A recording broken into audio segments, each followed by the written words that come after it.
ശ്രീമദ് ഭഗവത്ഗീത ധ്യാനം. നാരായണം നമസ്കൃത്യ നരം ചൈവ നരോത്തമം ദേവീം സരസ്വതീം വ്യാസം തതോ ജയമുദീരയേത്.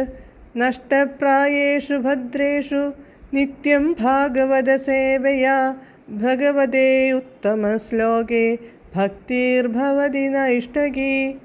മൂകം കരോതി വാചാലം പങ്കും ലംഘയതേ ഗിരിം യത്കൃപാതമഹം വന്ദേ പരമാനന്ദമാധവം.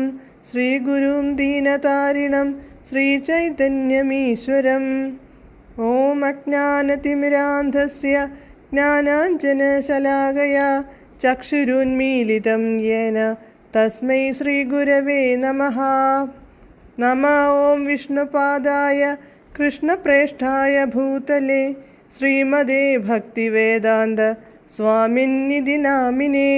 നമസ്തേ സാരസ്വതേ ദേവേ ഗൗരവാണി പ്രചാരിണേ നിർവിശേഷ ശൂന്യവാദി പാശ്ചാത്യദേശതാരിണേ.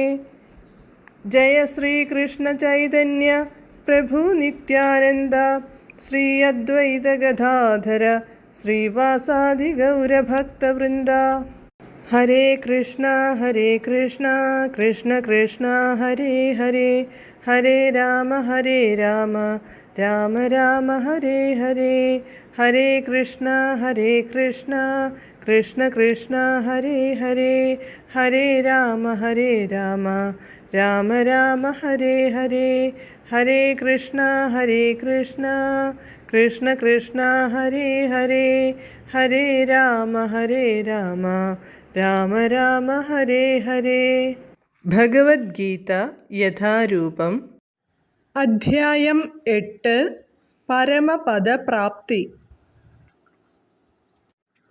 ശ്ലോകം 12, പേജ് നമ്പർ 445.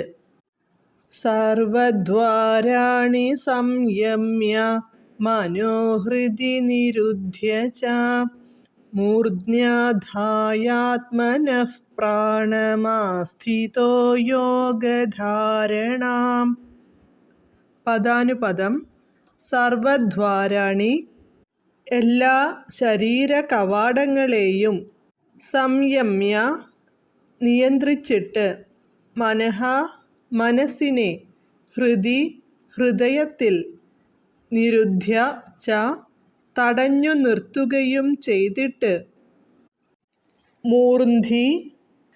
മൂർധാവിങ്കൽ ആത്മന തൻ്റെ പ്രാണനെ ആദായ ഉറപ്പിച്ചിട്ട് യോഗധാരണാം ഈ യോഗാവസ്ഥയെ ആസ്ഥിത ആശ്രയിക്കണം.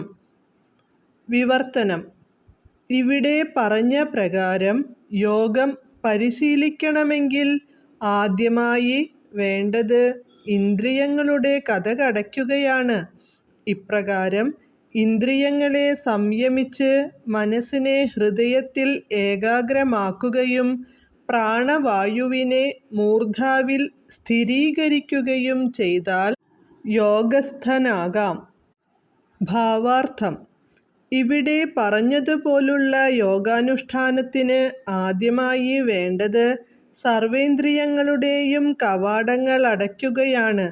ഇതിനെ പ്രത്യാഹാരം അഥവാ ഇന്ദ്രിയങ്ങളെ വിഷയങ്ങളിൽ നിന്ന് പിന്തിരിക്കൽ എന്നു പറയുന്നു.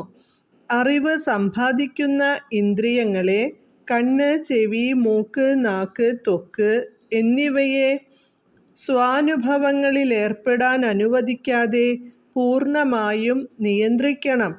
ഇങ്ങനെ ചെയ്താൽ മനസ്സ് ഹൃദയസ്ഥനായ പരമാത്മാവിൽ ഉറയ്ക്കും.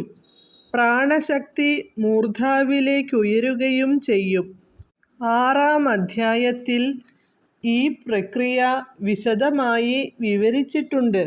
എന്നാൽ മുമ്പ് പ്രസ്താവിച്ചതുപോലെ ഈ പരിശീലനം ഈ യുഗത്തിൽ പ്രായോഗികമല്ല. കൃഷ്ണാവബോധമാണ് ഇക്കാലത്തെ അത്യുത്തമമായ പ്രക്രിയ.